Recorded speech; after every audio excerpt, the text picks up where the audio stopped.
And this game is underway. Hi everybody, Tim Kitzrow here, the voice of NBA Jam and NFL Blitz, and you are watching Jay's Retro World. You are watching Jay's Underworld. Boom shakalaka. Jay's World Order. Hi everybody, Tim Kitzrow with you, the voice of NBA Jam and NFL Blitz. You're watching Jay's fucking underwear. And you're watching Jay's Order World catalog. Welcome to NBA Jam on Fire Edition. Hi everybody, Tim Kitzrow here, the voice of NBA Jam and NFL Blitz, and you are watching Jay's World Order. Boom shakalaka. Hello again to my YouTube friends and subscribers, and welcome back to Jay's World Order. Today we are heading to. Hey yo. Oh, I was so hoping I wasn't going to be interrupted. What's up? I can tell that you are a poser. What? I'm a poser? What the hell makes me a poser? You got that Brooklyn thing, right? I got that Brooklyn thing. My family's from Brooklyn. I can't help it. It's innate. Why are you doing a Jewish voice? What do you mean? I'm talking Jewish. If anything, I sound more like this. You see, I can degrade myself, no problem. It'd be fun to punch you in the face. You know what? I'm not even putting up with these insults today. I'm in way too good of a mood. Let's head on over to the game on Expo. I will see you there.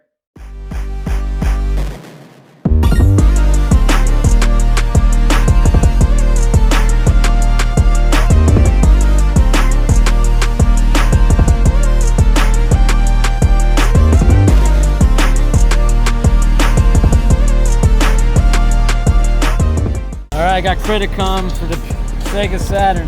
Wasn't the greatest of games, but I got a lot of memories with it. So. Sure, why not? All right. Shit, we got the angry video game nerd hanging out over here now. All right. Mr. James Rolfe. Why do you tell me I'm a bag of donkey shit? I would love to hear that. gotta pay attention to that. How you guys doing? I'm with John Riggs here at the Game On Expo. John Riggs has a fantastic YouTube channel. I've been watching that for about the last 5 or 6 years. Okay, I appreciate that. Thank you. Okay, what's the incarnation? How did this start for you? It started, I was on Metal Jesus' channel. Oh. And that's where it all got started because he asked me to come on his channel. He's from the Northwest. We go to the same conventions.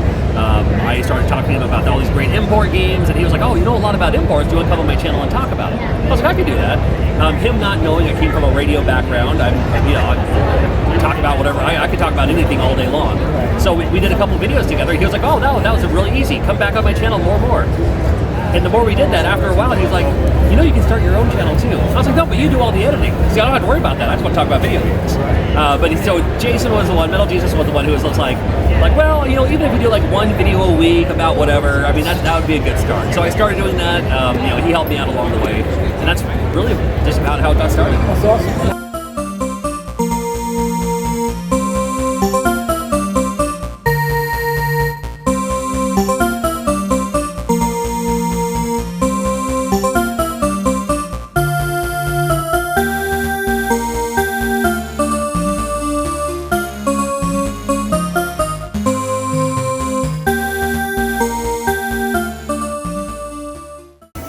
Retro Brothers. How you guys doing? Hola, ¿cómo estás? Hey, you guys got a store now, right? We do. Yeah. 43rd Avenue in Bell. 43rd Ave in Bell, right? Yeah. If you Nice. want to take one of these, Nice. show everybody, stop in, retro on. games, cards, any kind of collectible you can think of. over there. Right on, I'm gonna have to come check it out for sure. Thank you for my copy of Naughty Bear. Oh yeah, there's that. I've been Sorry. looking for this for Sorry. so Yeah, bad. sorry. Gold edition.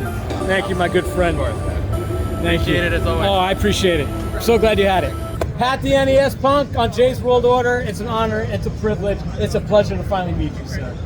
What's the most exciting part about meeting me? What is it?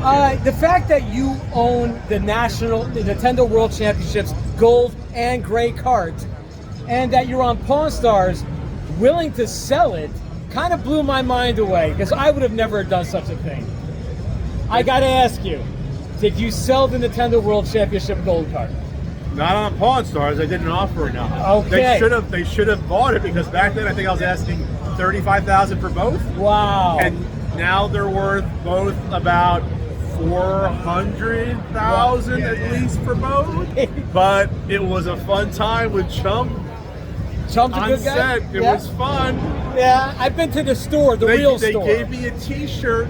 They gave him a T-shirt. Nothing wrong with that, my friends. One of my favorite episodes of The Angry Video Game Nerd is you and him playing the Nintendo World Championships. I just have to ask you, how fun or how arduous was that process of putting that episode together? Well, it was actually fairly easy to write that with James. We went back and forth. Our sense of humor and writing style creatively is pretty similar. Okay. Even though our personalities are kind of different, but in terms of the creative process, we get along very well. And we shot that all in one day. It was like a 12-hour shoot, 10 hours to shoot that. It was a lot. Wow. I had to fly back home, I think, the next day or so. Oh my God. But no, it was a fun time. Hope you enjoyed it. We've worked on other ones. We did the Bayou Billy Punisher two-parter, and my personal favorite on my channel, Combat. Check out Combat. Wish he should have taken that trade.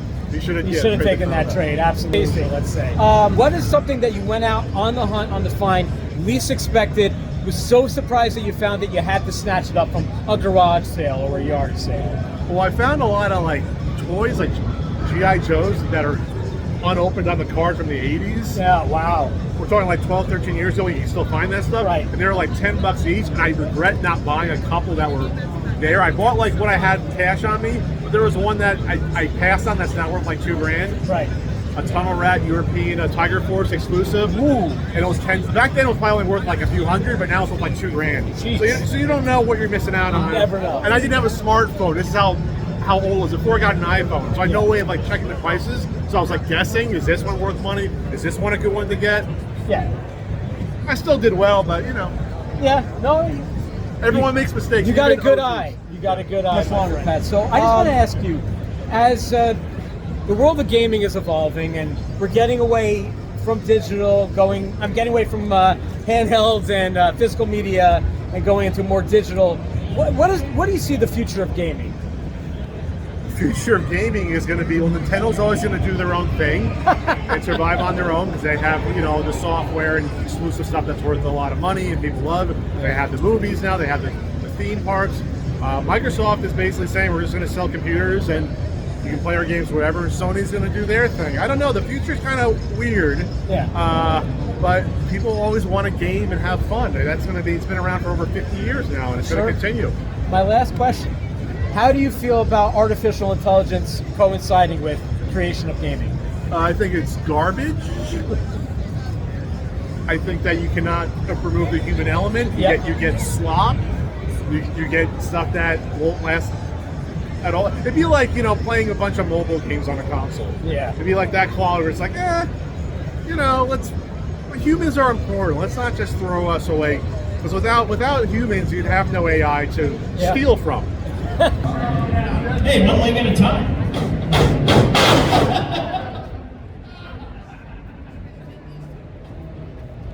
Double leg takedown, like Davian's jumper.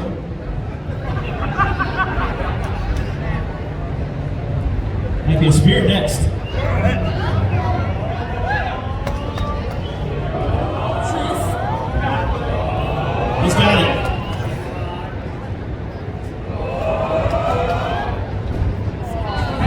He's not ready yet. Give him 10. 5 minutes.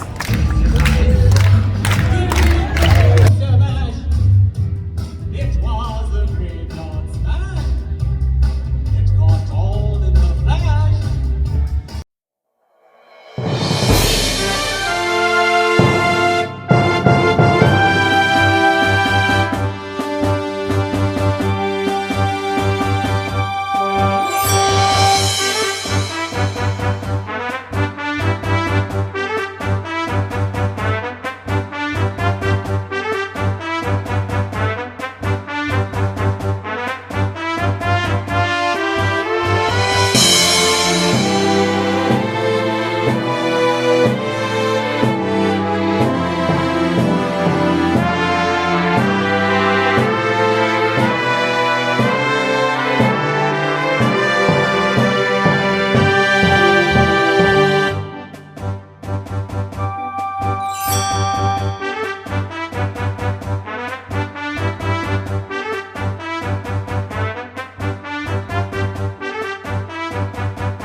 Hey guys, I am with Liz Malecki. If you don't know who Liz is Sonya for Mortal Kombat. Liz, it's such a pleasure meeting you. Such a pleasure. Nice to meet you. Can you tell me your experience of how you became Sonya in Mortal Kombat? I was working at the same health club as Dan Piscina and Carlos Piscina and Hosam, and they were teaching martial arts and practicing martial arts there, and I was teaching the fitness classes. Oh, okay. And so they were talking about putting this martial arts game together and asked me if I wanted to be a part of it. So you were a personal trainer at that I was time? a personal trainer and group exercise instructor, and I was taking martial arts classes from Dan. It was when I was at University of Illinois in the dance department, and we had a guest dancer from New York come, and she had us create this work. The assignment was for each of us to recreate those hand moves into our whole body. And so one of those moves turned out, my interpretation of a hand move turned out to be a handstand, where the legs would come back and up again, which ended up being that throw. Do you specialize in any martial arts? Not anymore. Not anymore? At the time of making Mortal Kombat, what did you specialize in? The wushu, what they taught. Yeah. What was like the takes? How many takes did you have to do? Did you have any injuries in the process? By the time I was added in the game, I was the last one to be added to the game. They kind of ironed out all the kinks. Oh, yeah. So for me, it was much easier because they figured everything out by then. How long was that filming process for yourself? For me, I think it was just a day. Oh, really? I think it was just a day, maybe two, because they figured everything out already. They knew what to do. One day to be eternalized for the last 35 years, that's a blessing. Yes. Now, Liz, you spoke that you are you support animal rights, which I do as well. I have a cat, but I always love animals. I never want to hurt an animal. Can you please tell my subscribers what do you do for animal rights? What charity-wise?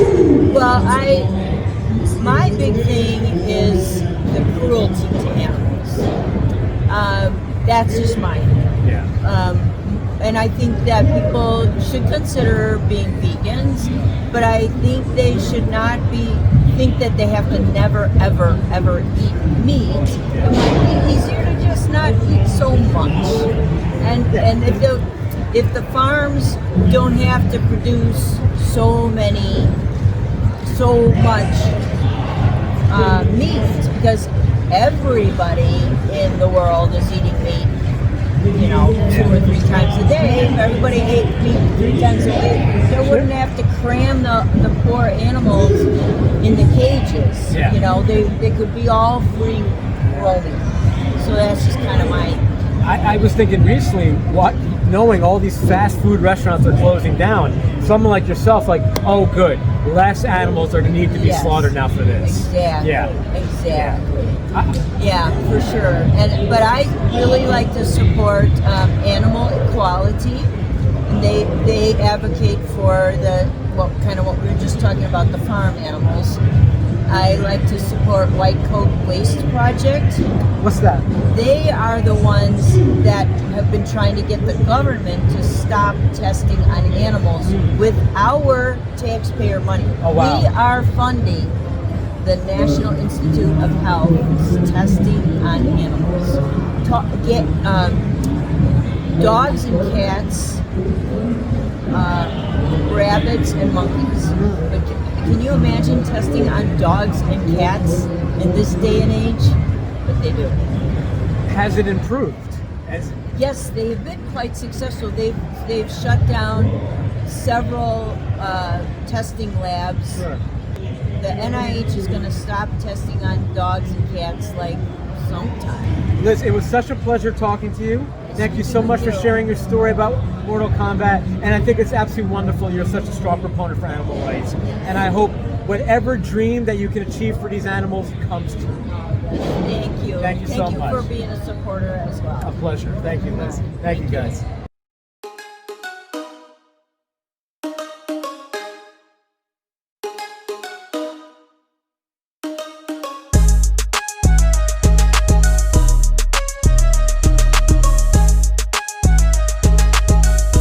Yeah, what's your price on SmackDown? 15, brother. 15? Crypt Killer. Oh. In your house. Battle Arena to Shin Ultimate Revenge Attack. Oh! Not of money.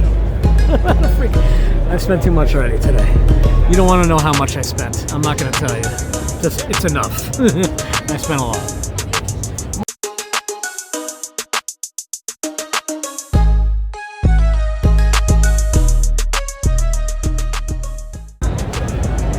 Ooh, I never see CIB Jaguar, ever. Oh, those are sealed. Those are sealed? Yeah. And they're so inexpensive, they could comparison, you know? Comparison, sure, yeah. Why is this Spider-Man 300? Because it's a 9.6? Yeah. Getting the first print Spider-Man is kind of hard to find right now, especially graded. With the original character Spider-Man, though, not before it was changed, I'm saying. Like, you know what I'm saying? Peter Parker was changed. Oh, yeah. So is this the pre-change? I believe so. It's the first print. So is that worth more then? Because I have that one at home. So. I think that's what it is. I didn't see Bitch. This is my favorite one. This is the best Star Trek. And they go back and they have to save the whales. Oh, it's the best. Watch where you're going, you dumbass! Well, a double dumbass on you! Conquerors, 180 for Legacy of Darkness in Castlevania. All idiots. Can't afford this anymore. $9.50. Wow.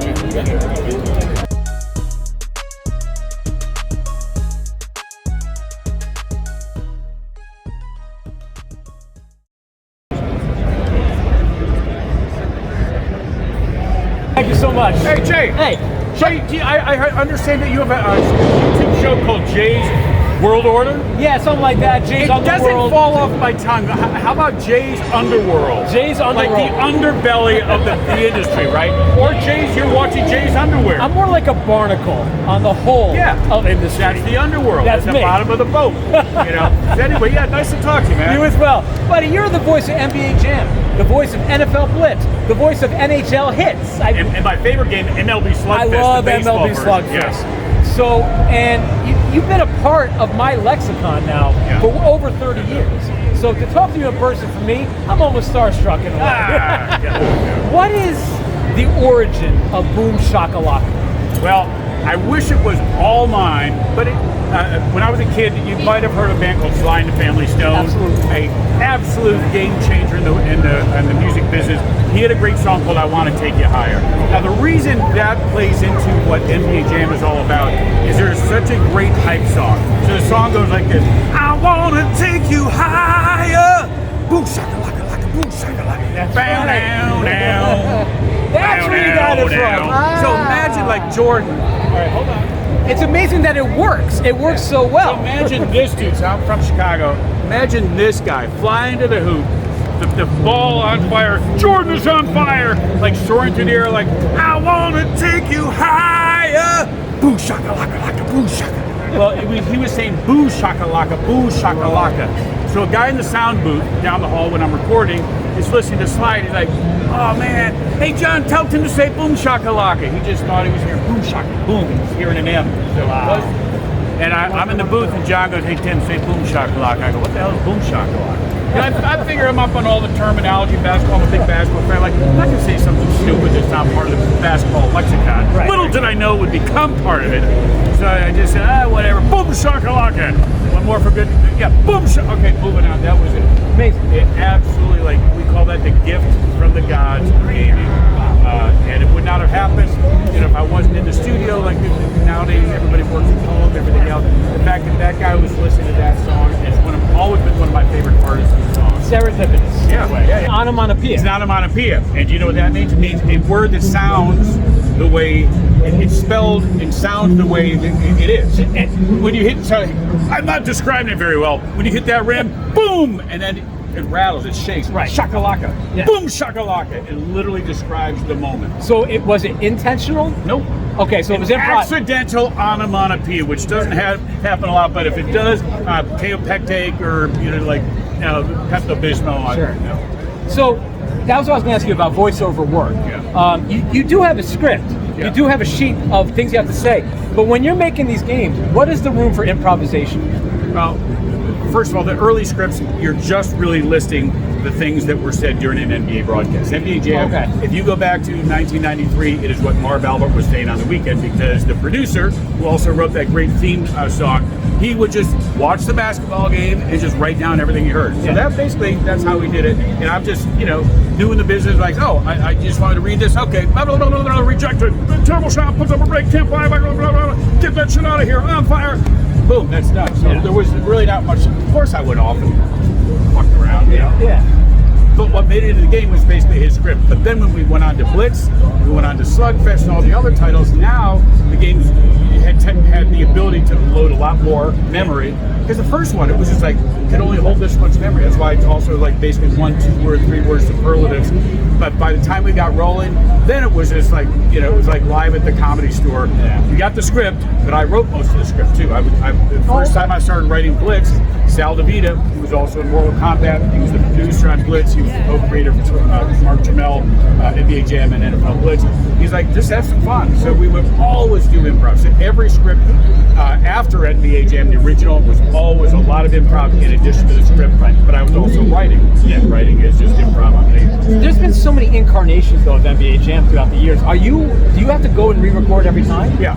Wow. Yeah. Okay. But really there weren't that many. It's like when it went to the home market for Sega Nintendo, had to do recording for that. Tournament edition going home, had to do one of those.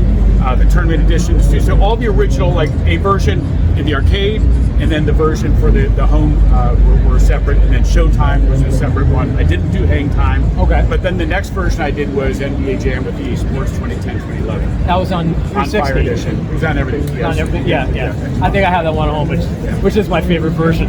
If someone wanted to become a voice actor and be involved in video games, that's the kind of thing that's frustrating. Like, hey, if you want to be an actor, and I trust me, that kind of question, everybody wants to know the secret ingredient. I don't even know it. Like, I can't get enough good auditions. I don't get enough TV work. I've done some national stuff. Everybody's always looking. The difference is today people have their own computers, they have their own mics, so you can record all your stuff, you can make your own reel. The old days, like as a musician, just to get a demo, you got to spend some scratch, $400, $500, $600 to go in the studio, have a guy do it. Demo tapes used to cost $400, $500, $600, $700, $800. My one that I did in 2010 or 2011, a woman charged me $3,000. Wow. And it was shit too. But now you can do it all at home. Yeah. You can take your time. You're not under the pressure like, I got to read this perfect. I got to read it perfect. You choose what suits you. So anybody today who wants to do it, the first thing, play around at home. Know what your range is, what your lane is, what kind of characters, what kind of voice. Imitate characters if you're into certain video games, and do those characters. Then you have something you can put together. You can bring in, solicit voiceover and acting agencies. A lot of them do have a certain time of year where they will take material. That's the way to do it. But more importantly, have fun, record on your own, and if you feel good, you have confidence in what you sound like, and you like what you sound like, you're on the way. But I have no advice. I lucked into this because I was an actor who had a side gig of doing $50 an hour for pinball game voices, because I was in a band. One of the guys, the band was John Hay, who wrote that music for NBA Jam. He said, we need a guy to do Mr. Hull for a pinball game. Gilligan's Island. I went, Gilligan, maybe we could ride Kona. Robbie was my teddy. Yeah. I could do voices. That got me in. So I do 10 or 15 pinball games. They gave me NBA Jam. They gave me Bliss.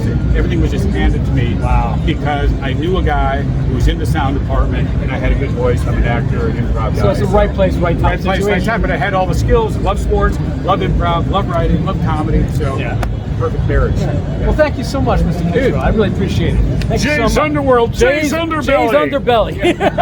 Thank you, my friends. I hope you had a great time at the game on Expo. I had a great time today. Had some great interviews with some great people, and I also picked up some great stuff. So let me show you what I got today. Okay, number one, when I was talking and sitting down with John Riggs, I bought one of his games. This is called The Fireman. This was another game that I think never came out of Japan. John had the I don't know what he had for it to make the game accessible, but he put himself on the cover of it, as you can see. And yeah, I hope he's not playing shirtless in the game, but I'm looking forward to playing this. Okay, the next game I picked up was something on my Xbox 360 list for the last 2 years. I finally found it. Naughty Bear Gold Edition. I'm so looking forward to playing this game. Next game, PlayStation 2. I wanted to get a couple more wrestling games for it because all I really was playing was SmackDown Here Comes the Pain. So I got now SmackDown Shut Your Mouth. Okay, last, probably least, to be honest with you, I got for the Sega Saturn Criticom. I only played it for PlayStation 1. I want to build my Saturn collection up. I'm going to be frankly honest with you. This is really not the greatest game, but I have some fond memories of it when I played it when I was 15 years old. So I'm happy I bought it again, and I'll play it for the Saturn. Right, I also picked up some autographs today. So, number one, after sitting down and talking to Mr. Tim Kitzrow, we got his autograph over here, if you can see it down there. Really cool dude. That was a great interview. I also got to meet Keone Young. He has been a character actor for so many decades now. From The Golden Girls, to Cheers, to Taxi, to The Simpsons, to video games like Ghost of Tsushima, and movies like Men in Black and Men in Black 3. So it was a pleasure meeting Keone. He's been around a very long time. But I have wonderful words to say about Liz over here, the original Sonia. She was such a fantastic person to meet, and thank you so much for the autograph. All right, my friends, thanks again for checking out Jay's World Order, and please like and subscribe. Peace and love.